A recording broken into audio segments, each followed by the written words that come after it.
Welcome, Laura Soden, to episode 60 of the Thank podcast. you. Thank you for coming in. Such an honor. I know. I'm excited because we haven't had too many math or science teachers on, and partly that's my problem because I'm on the English wing, and when we're always thinking about who to have on next, I'm just like, oh, John Rao's next door to me, and but it's great to have you in, and I'm excited to talk about some of your classes and how this year has started off for you. Yeah, well, you've had some math teachers. I know you've had the big dogs. We've had Bartz, yes, and Gulline. That's true. Big shoes to fill. Yeah, Gulline. That was a good episode, I thought, and Bartz too. It was that was at the end of last year. Mm-hmm. But thank you for coming in, and we haven't really talked too much. We're on different floors, and you were new right last year. The year before. But okay. COVID, right? Like last year, I feel like I only saw about 3 people total on campus, other than my students. So yeah, it's a vacuum. I don't even remember what happened. No. What was it like for you teaching math on the computer last year? It was weird. Yeah. It was like the actual content delivery didn't seem like a big deal, but like being able to like connect with students and read the room in particular, like normally if I'm putting something up on the board and I turn around and like you can see that kind of deer in the headlights look sometimes, that's much harder to see on Zoom. So I found that part difficult to kind of intercede, right? Like something that was happening, be like, okay, we gotta meet. You don't look like you're getting this, and you can't see any of their work. So like they might be doing something on their paper, and you just can't see anything from Zoom. Right. But how could you kind of sense when a student wasn't really grasping the material or getting what you were putting down? Did they ever kind of say, Miss Soden, like, are they pretty open in that way, or at least last year? Yeah, eventually. Yeah. Like, I think once they got to know me and I just kept harping on them, like, please come and talk to me. Like, I have these office hours. I'm just sitting by myself in Zoom, which is very depressing. Please come and see me. Most of them are really good about it. And then, sometimes you just I had them submit homework every day. And so I would go through everyone's homework problem by problem. And if I saw that there was a kid that wasn't quite making the connection, then I'd be like, hey, you should come to my office hours. But, the great thing is all it takes is that little nudge. Yeah. And then they're there. Yeah. Well, it's always the best when someone just kind of seeks you out, and I've found that it's really true when teachers would say that to me in class growing up. It'd be like, come see me if you have an issue, and you kind of brush it off. But when you actually do, it's like exciting. It's like, oh, someone's interested. Someone really cares, Yeah. And they, like this year's freshmen have actually been wonderful. Like I have actually found that my afternoon time, which is normally like block 1 and block 2, I just say, hey, I'm free. Both of them come and see me. They're showing up pretty regularly. I've got kids coming in the morning, which is fun. Mm-hmm. What do you teach, and kind of how did you get into those areas of math to start teaching? Yeah, so right now I teach Algebra 2 and Geometry. And to be honest, that's just kind of what I've taught at Gilman. But in general, I've taught everything from like pre-algebra to I've taught at AP schools and IB. I don't know if you're familiar with IB, but IB schools like basically up through BC calculus. So I think I've literally taught every single class between those two. I enjoy Algebra 2 and Geometry the most, though, because I love freshmen and sophomores. And most of the guys that know me, like I say that all the time, they're so fun. Like they're still into it. And like, I always joke, I'm like, they're not jaded yet, right? Yeah. Like they get a little bit older and things get tighter and more stress filled, and I don't begrudge them at all. Like I get it, but it's fun to just hang out and talk about equations with people that are still fired up to talk about equations. Right. Junior year, I teach juniors and seniors, and that's when all the distractions come in, and college is such a important topic on the front of everyone's mind. Yep. I almost actually have a totally different way of seeing that, because for me, like English class is kind of like the hanging out that you're talking about cool things that they're excited about. It's a little bit different from what they're doing maybe in their other classes and with the college, and that's all stressful. And I'm just like, guys, we're just going to, it's like book club. We're just going to talk about what you read. Teach you a little bit about writing, but it's a little bit different, I think. But yeah, I think things feel tighter, especially like if you're taking an AP class and you're thinking about, the grade that has to show up on your transcript. And I don't know. I also think it's super fun to meet the kids when they're freshmen because they're such wildly different humans as freshmen than they are when you know them as juniors and seniors. So like the best part of being here for, my third year now is knowing those older guys that I taught as freshmen and sophomores, and now to see them as juniors and seniors and be like, right. Wow. Yeah, they're turning out. Yeah. You played a hand in that. That's pretty cool, actually. Yeah. Whereas the juniors and seniors, maybe you get to see them for a year, but then they're off, and you're like, where'd they go? Right. How did you get into math? Like, when did you first start to enjoy math or like math? And did you always know that you wanted to teach?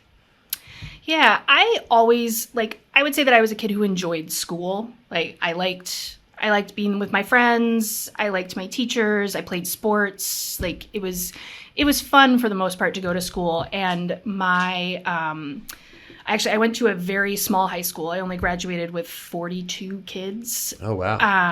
And so my high school math teacher was my high school math teacher from all 4 years because there were no other math teachers. He was it. So he was also my basketball coach. So I connected with him. I spent a lot of hours with him. And my older brother is actually a teacher as well. He's 3 years older than I am. So I watched him go off to college, decide to teach. He's a high school history teacher. For a while, I thought I wanted to be a lawyer, which I don't like looking back. I don't even know why I thought that. But I job shadowed a lawyer my senior year. And I always tell kids it's the best thing I ever did because I don't know if I've been watching Law and Order. I don't know what I was doing, but I job shadowed this man and it was so painfully boring. Sorry to any lawyers out there. But I looked at it and I was like, I can't imagine doing that every day. But I was a camp counselor. I ran open gyms in the summer. And so I was like, that seems kind of fun. I like hanging out with kids. And and then I really enjoyed math. Was always my favorite subject. So that seems like an easy enough. Yeah. There are those jobs that you kind of just have to try out and try to see what it's like, and then once you know, it's right. Then you do what you love to do. Well, and I always thought so. I went to high school and college in Minnesota, and I always thought that I was going to be a public school teacher in rural Minnesota because that's where I had gone to school. That's where my brother, he's been at the same rural school in the middle of nowhere, Minnesota, for his entire teaching career. And I really thought that was where I was going to go. So I did all the certification, I took all the education classes and then literally never used my teaching license. What are those, by the way, those certifications? How rigorous is that to say if you wanted to teach in public schools, what would you have to do? Yeah, in the state of Minnesota, it was you have to major to be a high school teacher. You have to major in your content area. So I had to major in math to be a high school math teacher. But then you have this minor in education at the school that I went to, and it's basically like a double major. I mean, from your sophomore year on, you're taking as many education classes as you are math classes, and all of the education classes have, you're shadowing or you're student teaching or you're doing something in schools in the local area. And then I spent my last semester of my senior year student teaching. And then a million years ago when I graduated, they also started implementing standardized testing. So there was the praxis, and you had to take the praxis and get a certain score in order to get this certification. And then when you had your teaching license, you had to continue to document your professional development so that you can keep renewing it. So was your first job out of college, was it teaching at a public school or right away to a private school? Private school. So wow. I met my husband in college. He went to Tabor Academy. Yeah. I know Tabor. So his mom worked at Tabor. And she had said to me, hey, there's this search firm, Carney Sandow. You might want to check them out. And I'm like, oh, okay, I guess. Kind of always how it is, right? Someone finds out about Carney Sandow, yes. and then they're in the whirlpool. So, right, I show up with my resume in Boston in that teacher meet market that happens in the convention center. Yeah. And I happened to interview with Episcopal High School in Alexandria, Virginia. Yeah. And they flew me out, and I interviewed, and I got the job offer so early compared to public schools, right? Public schools typically were handing out contracts in June or May. And so it seemed silly to not, like you're just out of college, you're like, yes, a job offer, fantastic. Yep. So I took the leap and we moved out to Virginia, and I had never been there before. And I just ended up kind of going to a progression of private schools. And then I eventually let my public school teaching license lapse because it was clear that we were never going to go live in rural Minnesota. What was it like your first couple of years at Episcopal in Virginia? Because I've heard really good things about that school. But what was it like starting your career there? It was good. I'm sure looking back now, I'm like, man, I bet I was kind of a hot mess. I'm sure that I went through all of the, growing pains of barely being older. I remember one of the kids my first year said, hey, my brother's older than you are. And I was like, okay, cool. So trying to establish myself definitely took a couple of years to figure out what my teaching style was. And, but it was fun. The kids there were great. It was fun. You go from playing sports in college to doing nothing. And so coaching was a fun way to still pretend like I had it. Yeah, that's very true. Tell me a little bit about your athletic experience growing up and then at Hamline. Yep. Yeah. Yep. Hamline University in St. Paul, Minnesota. Yeah, I grew up kind of just playing whatever my brother played. My brother played soccer, so I played soccer. My brother played basketball, so I played basketball. And then we moved. I was born in Seattle. We moved to Minnesota, to this teeny tiny town. And there's not a whole lot to do there. So I just I played volleyball in the fall. I played basketball in the winter. And then I signed up for softball because I was I don't have anything to do and I don't know how to play, but here we go. Mm-hmm. And so that was, like I said, that was a big part of my high school career. And then when I was looking at colleges, I knew I wanted to go somewhere relatively close to home so that my parents could come and see me play. I wanted to play something. My brother had done the same thing, again, following in my brother's footsteps. He played college football and baseball at a Division II college, Concordia St. Paul, that was right down the road from Hamline. So I kind of kept my radius relatively small, and I loved Hamline, and I loved the feel of it. And so I ended up playing, I knew I wanted to play basketball there, and then I kind of just played volleyball my freshman year on a whim. I was like, well, sure, I'll go there. I'll do preseason. I'll get to meet people. The head basketball coach was the strength and conditioning coach for the volleyball team. So she was like, you should do this. Mm-hmm. I was like, okay, great. And I ended up loving it. And I played both sports for all 4 years. And wow. Just it was a huge part of my experience. All the people that were in our wedding, all the bridesmaids were all women that I had played with and lived with during college. Best. Oh, yeah, and especially coming into college, you had twice the size, but I played lacrosse in college, and coming in, I had 40 best friends right away. When other people kind of have to, branch out and meet people, it's kind of nice. Yeah. And I also think that's really good advice for someone who's looking to play a sport is a lot of times you're thinking about going far away and, trying something new. Mm-hmm. And I feel like my sophomore, junior years, I was like, I kind of wish I was a little bit closer because it's nice to be able to get home, and it sounds like you were super close. Yeah, I think that's something for guys to think about if they're looking to play. Yeah, my parents, part of the reason that I chose something that close, so my parents were about an hour from St. Paul, was because, every Saturday when I was in high school, we would be going to my brother's football games. And it was so fun to, he was gone, and so it was fun to see him, but it was also just fun to go be on campus and be a part of the action. So, it was nice. It didn't really matter where we were playing. The conference we played in was mainly small liberal arts colleges in the Twin Cities area. And so my parents went to most of my college games for volleyball and basketball. Yeah, that's awesome. Cool. So you grew up in Seattle. When did you move to Minnesota? 6th grade. 6th grade. Oh, so you were there for a while. Yes. Tell me a little bit about Seattle. So my sister just moved there. She's in the military. Nice. She graduated in 2020, the COVID year, and I was looking to go out there this summer because apparently it's beautiful in the summer and kind of rainy and overcast for a lot of the year, I think. but I didn't make it out. I think she has her hands full with a lot of, she's in charge of a lot of guys in the military, and Right. it's pretty stressful and long days. So she was like, yeah, don't come here. Not yet. Like, let me get settled in a little bit first. So what was it like for you growing up in Seattle? What's that place like? Yeah, so it's funny. Like, what I remember is mostly my extended family. So both of my parents were born and raised in Seattle, and almost all of my extended family lives there. So, we were constantly being able to visit our grandparents, see our aunts and uncles.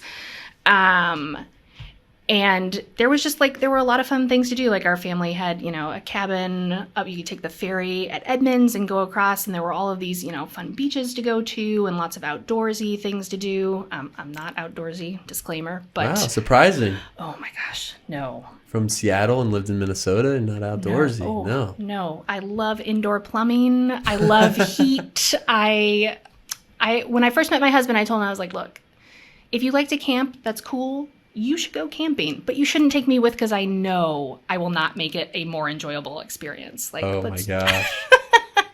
But we've taken our kids back now to visit my aunts and uncle, and it's so great. Like, there are so many fun things to do in downtown, but if you've got a car and you can ride the ferry, you can see, there's Olympic National Park, you can go to the coast. We used to spend summers when I was young in eastern Washington. So you go over the Cascade Mountains, and there are so many beautiful places to visit there. I stayed in a hotel, but. What's the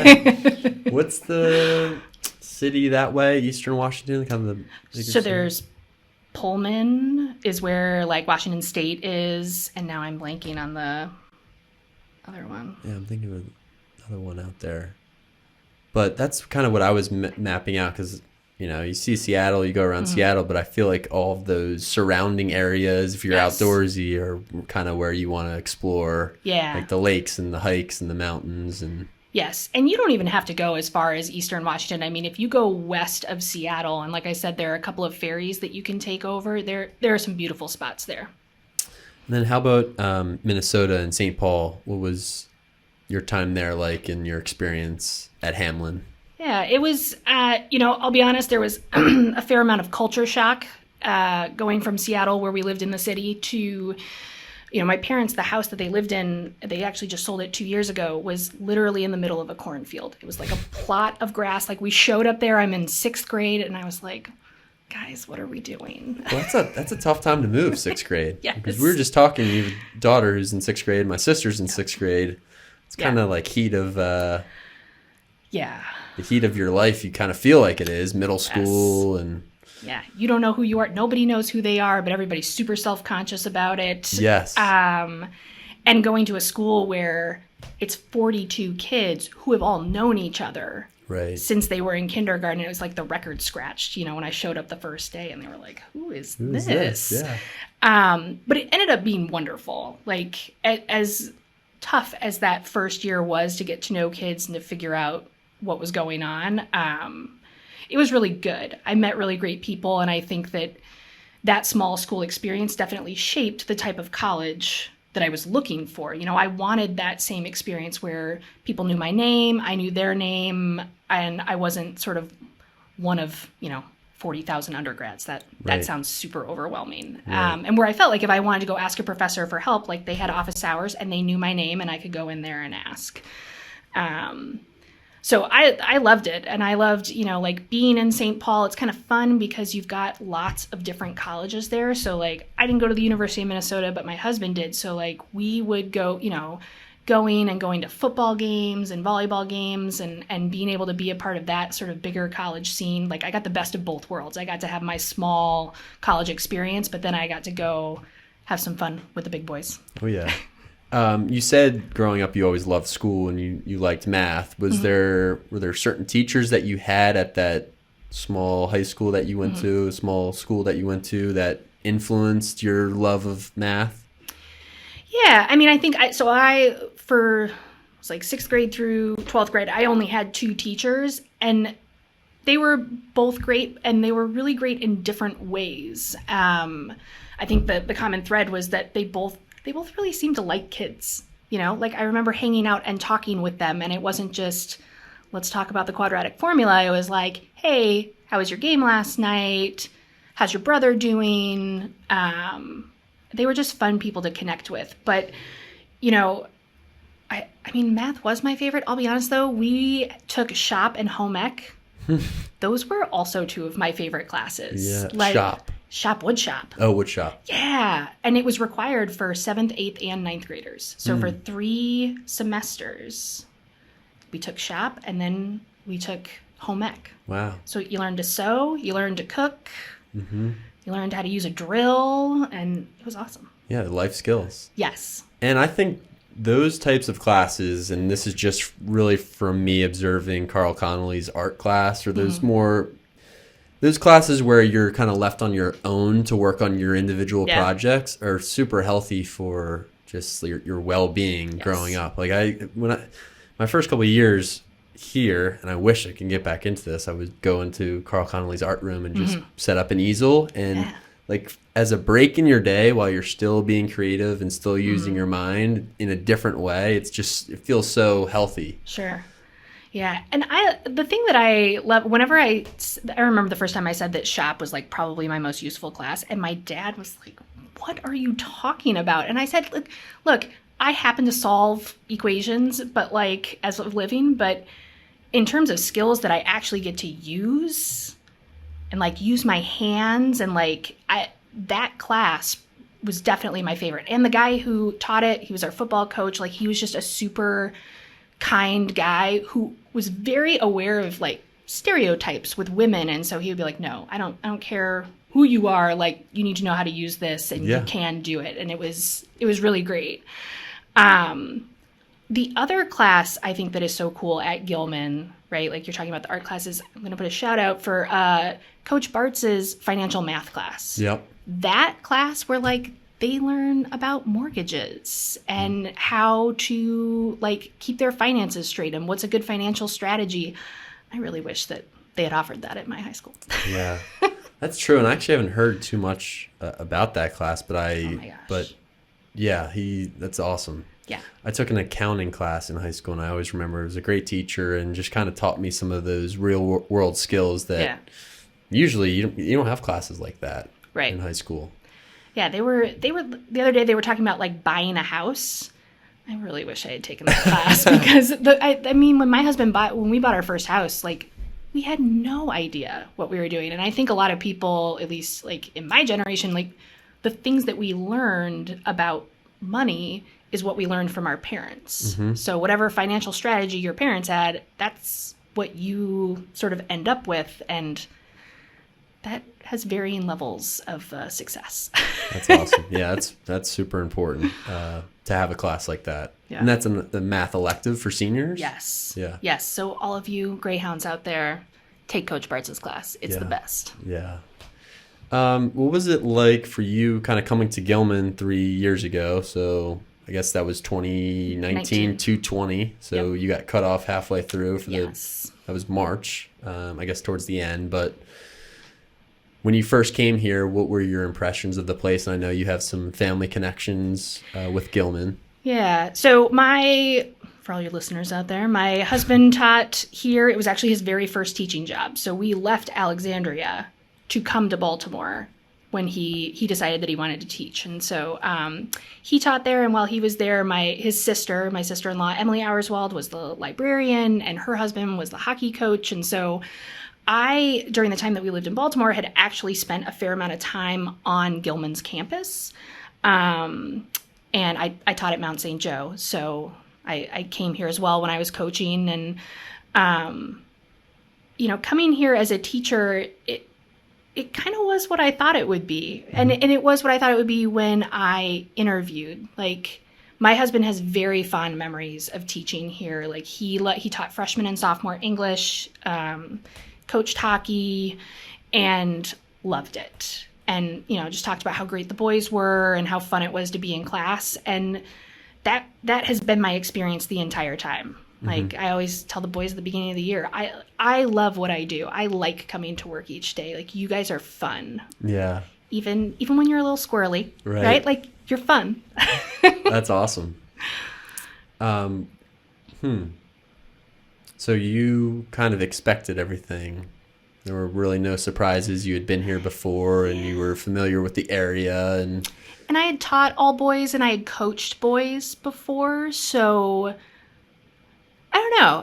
I think that maybe the only thing that kind of caught me by surprise, and I knew it, but I didn't really know it, was how much freedom teachers have. Yeah. I think when I've gone to other schools, it's like they hand me a scope and sequence, they hand me a book, and they're like, these are the sections that you're going to do. This is the order that you're going to do them in, and you're going to keep pace with the other person who's teaching it. And those like guardrails weren't really in place here, so I showed up and was like, oh, okay. Well, so this is good because I know that's the case in the English department, and that's probably my favorite part of my job is that I can read a poem or like read a short story last night and bring it into class today, and there's no one kind of telling me no.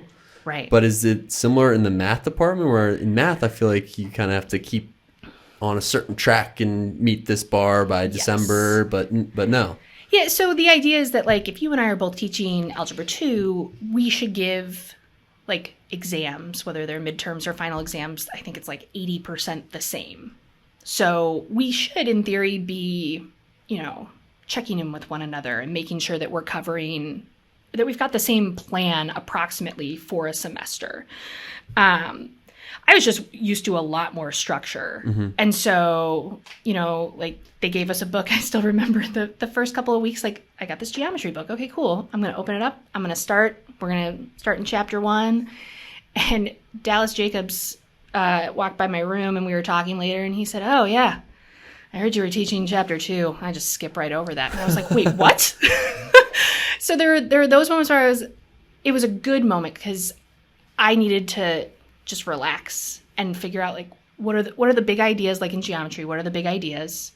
Okay, cool. What do they need to know to understand congruent triangles? Okay, let's lay the foundation and work backwards. And I ended up creating a course that's relatively similar to a geometry course I've taught before, but it was kind of fun to be like, I don't really want to talk about that thing. I don't care about that thing. And it doesn't affect the kids long term. I mean, I think that's my biggest concern is I want to make sure that I'm creating a course where they can leave my classroom and still be super successful and not be held back because Mrs. Soden doesn't like the quadratic formula or whatever. So it's striking that balance of how do I make sure that they're successful for the next course and then balancing it with like what I think is cool. Just making it efficient and yeah. What would you say is the most difficult part of teaching freshmen, sophomores math?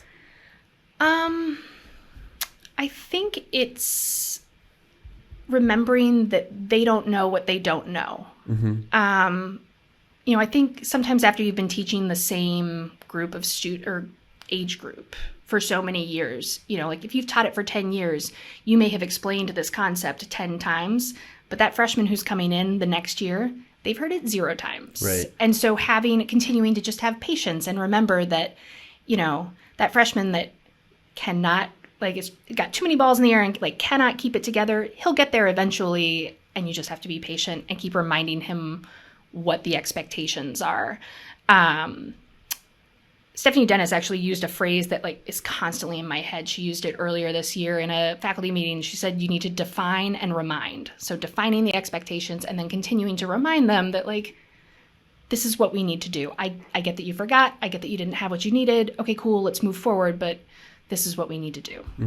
And I think that also helps you make your course more efficient too, because, in the same way that you have to remind them and teach them what they don't know, you're also learning from year to year what you can cut out and what actually works and how to rephrase this so it makes sense. And that's kind of what I'm in. I guess it's my 4th year teaching now, but now I'm kind of just taking some of the things that I would take forever to explain before, and just like today, we were talking about like a mini thesis statement or like your opinion, because that's what's interesting for people to read is like, we want to know what you have to say about it. Right. And I kind of just said, like, I'm big on Twitter. I love reading tweets, and I love kind of the hot takes on there. Yeah. People just kind of saying their opinion because it's interesting to me. Right. And I was just kind of relating it to that. I was like, write your first sentence like you're writing a tweet. Like it's, and that makes sense to me. And I think for them they're always on social media, that might be a better way of just explaining it. Right. Write a straightforward tweet about this moment from the story. Right. You know? But yeah, I think freshmen and sophomores, and that's kind of a time where you're still developing some organizational skills and, you know, making sure you're in the right day and the category and all that. Yes. How much time do you spend on like those types of organization and study habits and all that? Right. I try to mix either structuring my class a particular way to help them be organized versus teaching them a skill that they can use later. So for example, like the boys know that for notes, when you're taking notes in my class, like when we're in geometry, I don't want to spend, 20 minutes waiting for you to painfully write out every theorem. So my notes are structured. It's an outline that I've printed out and it's hole punched and it's stapled. So like I tell the boys at the beginning of the year, if you have a 3-ring binder and some dividers, you can be organized in this class really easily. And the notes should be, I'm filling them in on the board, they're filling them in on their paper, and they should be a really great tool for you to use later. So those are some things that I do that can help them be organized. But also, most kids that come into high school, they don't know how to study for a math test. Mm-hmm. They tend to think either, I don't know, I knew it in class or I didn't. Either I did the homework and understood it or I didn't. So, with freshmen, we spend time talking about, all right, let's just take out our notes packet from Unit 1. You tell me. What do you think is on this test? Like, you're me. What are the skills that I'm asking for you? So, they're telling me and I'm writing it up on the board. And we talk about, hey, not every teacher is going to do this for you, but now you know how to. It's not hard if you are taking notes and if your notes make sense to you, which is another skill we talk about. But trying to build in some of those things, and then we slowly taper off. So that by the end of the year, I've got guys who will come back and say, hey, I made an outline. Can you look it over and see if I missed anything? Mm-hmm. And some of the guys, they say, I'm still not going to make that. I'm like, okay, that's fine. Make your choices. Math was never my thing. I just had a mental block and I just couldn't get past it. I had some really good teachers though, but I always thought like the cheat sheet, actually making the cheat sheet before the test, even if you barely look at it on the test, but the process of writing everything down, like you're saying, it helps so much because now you kind of have a flow of the formulas. And I often wonder, so my kids, like my 8th grader does not know how to study for a test. And so she took a set of exams at the end of the year last year. And I was talking about writing and I was saying, the act of physically writing on paper is for me a really easy way for me to remember things. If I don't write it down, I'm not typically going to remember it. And so sometimes I wonder if I'm just a dinosaur. And like I'm trying to no, you must write things on paper versus, today's students, like they have so many options in terms of how they can take in information. And for me, writing is the best way for me to do it. Handwriting. Yes, handwriting. Mm-hmm. Even the difference between writing on a piece of paper versus taking my Apple Pencil out and writing on a tablet, it's different in my brain. And again, I don't know if that's me or if that's my generation. But I do tell the boys, I think increasing the number of ways that you interact with material is always a good thing, regardless of whether you're a dinosaur or not. Yes, that's true. That's very true. Hearing it, watching it, writing it. My biggest,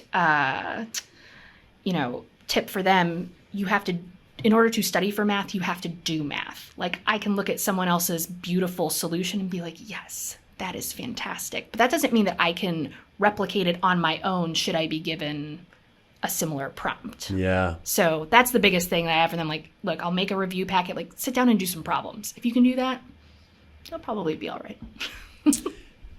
What if you have a student kind of like really how I was? So my issue with math is I especially geometry and those subjects, I was always thinking in my mind, when am I ever going to need to do this? Like, when am I ever going to need to find for X or know the sine, cosine, tangent of this? Because I was kind of that kid a little bit, even though I did put a lot of effort into math. Like I I went into, it was a room like this at my high school. Miss Roche sat here, and she was just the math tutor. That's all she did, was just sit here and help with the practice problems. Right. And I saw that woman every single day. So shout out to her, because she's like... She's doing the Lord's work. I don't think I would have gotten into college without her. And she was like, oh, here comes Jake again. He's got his problems. But how would you kind of answer that? Like, what would you say to someone if you're just a freshman? You're like, when am I ever going to need to do this kind of thing in life? Yeah. So the funny thing is, I actually think geometry, and I give this spiel at the beginning of each year, and I don't know. Maybe I'll have to like check in with my boys and see how much they agreed with it. But at the beginning of each year, I say, out of all of your math classes that you're going to take, geometry is probably the one that is the most useful, no matter what you decide to do. And it's not because, you're going to be taking your 45, 45, 90 triangle out in your yard to try and figure out something. But because you're learning how to logically build arguments that no one can poke any holes in, right? Like, you've got this agreed upon set of givens or agreed upon set of relationships that you all agree have to be true. And how can you lead someone to this destination where every time they try to divert, you're like, nope, we know that this is true because of this. And that logical progression, I think, is helpful no matter what you decide to do, whether you are a lawyer or you're trying to persuade your 6-year-old to eat his broccoli. Like, whatever it is, you are oftentimes persuading people and trying to help them understand your thought process. I think that's very true. Yeah, so we're just starting proofs in my geometry class. I don't know. Well, they'll get there eventually, but I think right now they're like, oh my gosh, why do we have to write this out? But how would you say that you kind of get them excited to do like proofs or something that's maybe for some guys a little bit drier? I know a lot of guys love math. It's like their thing. They love those rules and the black and white, and like we're agreed upon, this set of laws for the subject. But some guys maybe not so much. How do you kind of get those guys excited about it? Yeah, so it's funny. I talk with my daughter about this a lot. I think in general, we tend to not like things that we believe that we are bad at. And so I think that, not for all, like some kids just don't enjoy math, but I think for some kids, a fair number, it's, look, I've been getting this feedback for a really long time that I'm not great at this. And this is just another opportunity for me to, go into a class and be reminded of that. And so I think that, like Bartz and I talk about this a lot, for geometry in particular, it's all about building their confidence and scaffolding your lessons so that they can see these achievable results. Like you said, you do know how to do that. And being genuinely excited for them when they do figure it out. I think that enthusiasm in the classroom, I think sometimes my students might think I'm a little crazy, but like, I think having enthusiasm in the classroom and if you're excited, they're going to get there, and like making it fun. So we do, competition games, or like the first time that some kid says, no, I got this. I'm going to write this proof on the board. And I'm like, okay, well, you take the marker, and having them all be a part of that and see their classmates being successful, and then knowing that they can be successful also, I think building that culture is huge. It almost, in some ways, is maybe even more so than an English classroom, almost like a team in a certain way, the math classroom, just in my mind. Yeah. And one thing that my junior math teacher, Mr. Russo, he's a big bowler. He was like a big-time bowler. He loved it. But he was a funky guy. He was very interesting. And one thing that he did in the classroom that always kind of got me going was when he handed back the quizzes and the tests, he would, the top 3 scores or the top 5 scores or whoever got an A, he would announce it to everyone. And I'd be like, I'm getting there next week. Yes. Kind of play on the competition a little bit. Yes. Which is huge. Yeah. I did tell, and maybe I shouldn't say this, I don't know how many of my other students, but I did tell my geometry class that if any of them got a perfect score on one of my tests, I would bake them all cookies. And they were like, what? Yeah, I like that. Little something. Yeah. Incentives and all that. Rewards.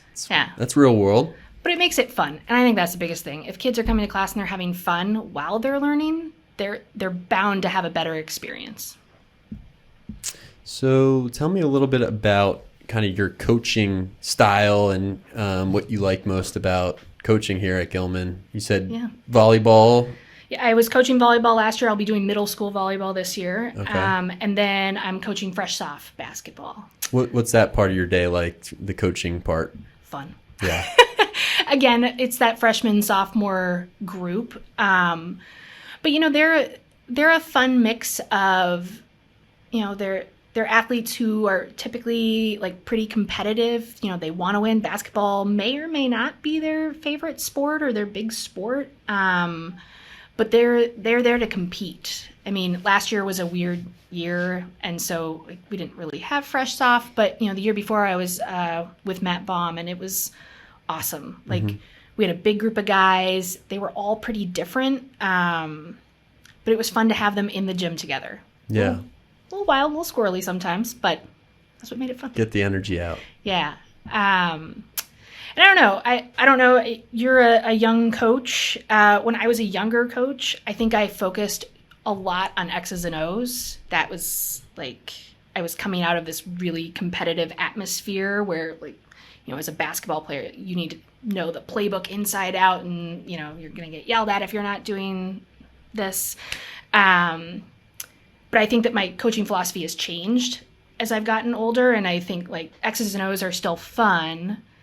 But the kids and hanging out with them and getting to know them and getting them to gel as a group, again, kind of like the classroom, right? Like you said, like a team, helping them become a group and show that they care about each other and that they want each other's success, and trying to build that in practice and then see it happen in a game, I think is cool. Yeah. That's almost more important, is the chemistry and the motivation. Yeah.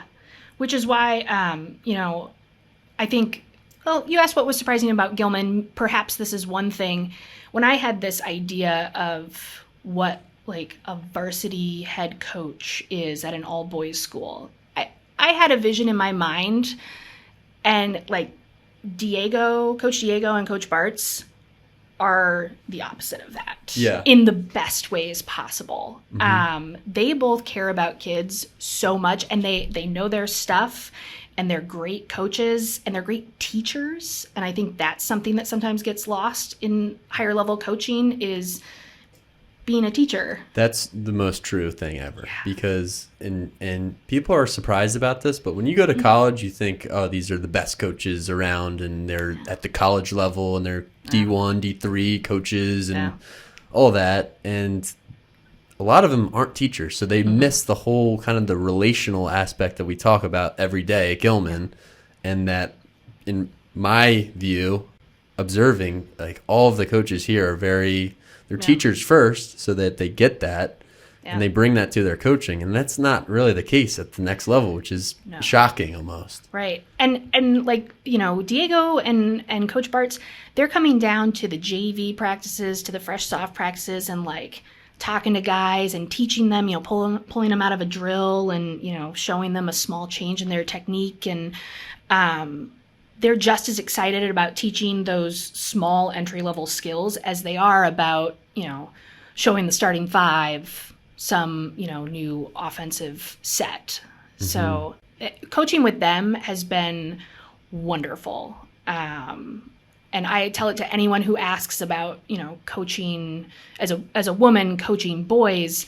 I mean, the boys are great, but I do think that having a head coach who embraces teaching as much as they do coaching is probably the most important aspect of coaching anywhere. Yeah, and I think that's something, I asked that question, but that your answer is very similar to what mine would have been probably, is the diversity of styles of coaching. Yeah. When I started out, Coach Matthews was the head lacrosse coach, and I learned a lot from him, and he was way different from my college coaches, my high school coaches, in a good way. Yep. And then Coach Nostrand was the head coach after him, and he was way different, in my view, than Coach Matthews, similar in some ways, but it's just interesting that you could be an effective, really good coach and be so different. And it's really about personality, I think. Yeah. And not trying to be somebody else. I mean, I think that's the biggest thing as a teacher and a coach. I think when I was young, I was just emulating what I had seen before. So, my first couple of years of coaching, I was probably kind of a jerk because my college coaches were kind of jerks sometimes. I don't know. But I think that that's part of becoming a really good teacher or a really good coach is, honoring who you are and not trying to be someone else. Like, I can't scream at you. I will feel too bad. I will go home and cry if I just scream at children all day. So like, that's not my style. Yep. I'm not going to scream at you, but we're going to have conversations. And if there's something that I need you to know that maybe is hard or is negative feedback, you can still get that feedback. I just don't need to scream at you to do it because that's not who I am. So true. And I feel like even having bad coaches, as much as I hated it during my life, and bad teachers, you remember why they were bad teachers and bad coaches and can use that now. Yeah. And you can learn to cope as a human. Again, having these conversations, I've told my 8th grader many times, oh, I don't care whether you like your teacher. Like, that's not it. That's great if you like them. Awesome. But when you have somebody that maybe is not your favorite, you don't get to just disengage and not be a part of things. You have to find a way to either connect with that person, or you have to find resources outside of that class that can help you. But you don't get to quit on it. And I think that's like just a good life lesson. You're not going to go to a job where you love everyone that you work with. Like, that's just not a reasonable expectation in life. And so, you know what? We work with people we love. We work with people that we feel lukewarm about, and like, that's all going to be okay. So true. So you've lived in very different places in the country: Seattle, Minnesota, Virginia. Baltimore, Massachusetts, Connecticut. Okay, so you've lived pretty much everywhere but the South. Yes, no South, and like not really. I mean, the West was only Seattle up until 6th grade. What are your feelings towards Baltimore? What do you think of just this place in comparison to the Midwest and the West? Yeah, I love Baltimore. So my husband and I, we were living in Wisconsin previously. Oh, Wisconsin, add that to the list. We were living in Wisconsin, and we moved here for my husband's job. And he was looking for jobs, and we were trying to figure out where we were going to go. Because wherever we were going to go, we thought, okay, we're gonna stay put, and we want the girls to graduate from the high school. Wherever we go, that high school should be the one that both of them graduate from. And we looked at a lot of different places, and Maryland is like, I feel like it's the sweet spot. My husband grew up in Marion, Massachusetts, right on the water. He loves the water. He loves being out on the boat. But you still, like where we live, you can get into Baltimore and do all of the cool things that, like, we remember being young adults. We're not cool anymore, but there are cool things. Or we can go into DC and like take the girls to a museum. We really love living in Baltimore or living in Maryland. Yeah. I mean, you can get anywhere pretty easily, yeah. Which is a great aspect of it. But I also just love, I don't know, right now I feel like we're in Baltimore City. Right. Technically we are, but we're really a little bit outside, and we can go into the city. You can go to Annapolis. You live in Annapolis, which I love that place too. Mm-hmm. Can drive a couple hours and be outdoorsy and go to West Virginia. Cesare and I were talking about that. Ooh, we just bought a cabin in West Virginia a year ago.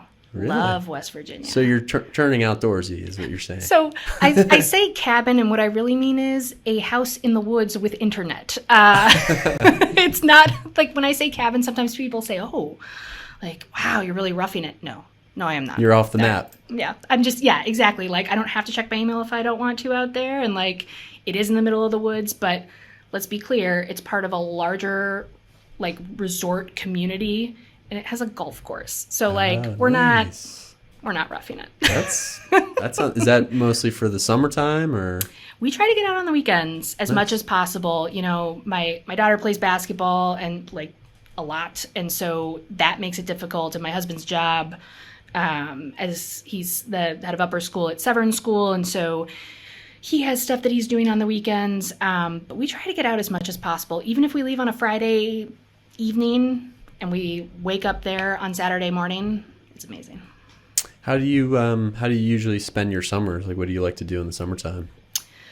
I It's kind of changed as my kids have gotten older. I used to teach in the summer. I would, teach an Algebra 1 class or an Algebra 2 class at whatever school I was at. And then my kids got old enough that I just thought, this is crazy to spend this much time working in the summer. But, like this past summer, my daughter was on an AAU basketball team that I was helping to coach. And so she and I actually traveled a fair amount. So we were in Kentucky at a tournament, and we were in Pennsylvania and Delaware and Atlanta. And so she and I actually had a lot of like one-on-one time in the car.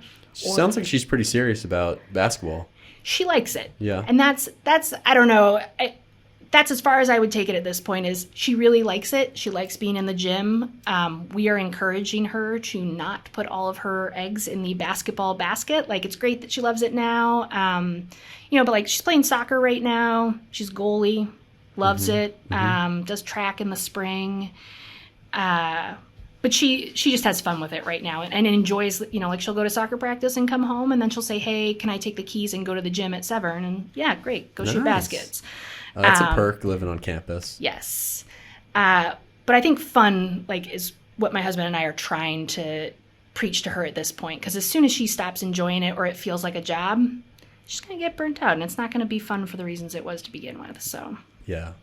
Yeah, you see that a lot with just how much, I don't know if it's the same in basketball, but I'm sure it is. But with lacrosse, it's very high level of commitment because you're playing in the summer and then it starts back up. And programs want to make some money, and it's that's what it is. And then they get to high school, and then they go to college, and it's like, this is a full-time job. It's miserable. Yes.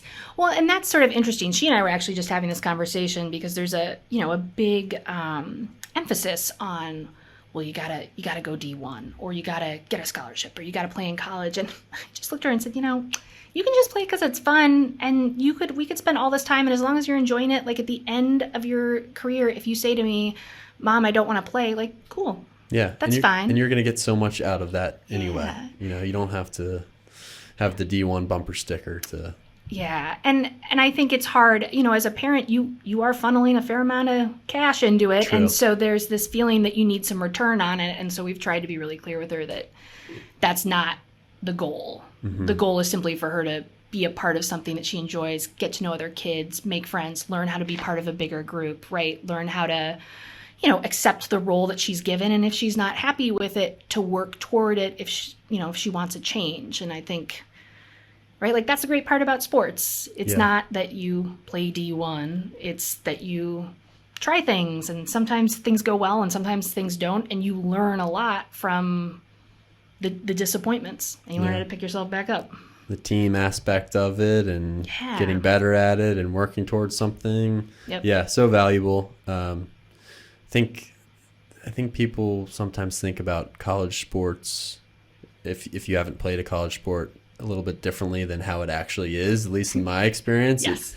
If you don't actually love the sport, live, sleep, and this, obviously, breathe the sport every day. I mean, that's what it is. Like, I played lacrosse for 6 hours every day in college, and it was pretty intense at times. Yeah, and there's no off season. Like, oh, cool, your season's done? Yeah, you got strength and conditioning at 5 a.m. tomorrow. See you then. And you're like, wait, what? Yeah. Oh, cool, it's winter break, and you can go home for Christmas. Like, I was running sprints, and I was worried about if I was going to pass the run test. Yes, 100%. Same thing with the summer. I was like, drive to the dirt track that was in our tiny town in Minnesota and be like, okay, I'm going to start the watch and make sure I can make my mile time, because if I can't, I got to get up early every morning and do another conditioning practice. Like, there's just like the level of stress. Is there enjoyment? Of course. But like, there's an additional stress on top of, oh, by the way, you're in college. Yeah. It's a lot mental stress. Like, it's like, oh my gosh, if I don't pass this, I'm not going to be on the team for the first 2 weeks. And, it's intense. But we both teach first period, and I do want to get to, or third period, and I want to get to the book rec that you brought in today. So this book, I brought it for a couple of reasons. It's Home by Harlan Coben, excuse me. So Harlan Coben is one of my favorite authors. He writes a lot of mysteries.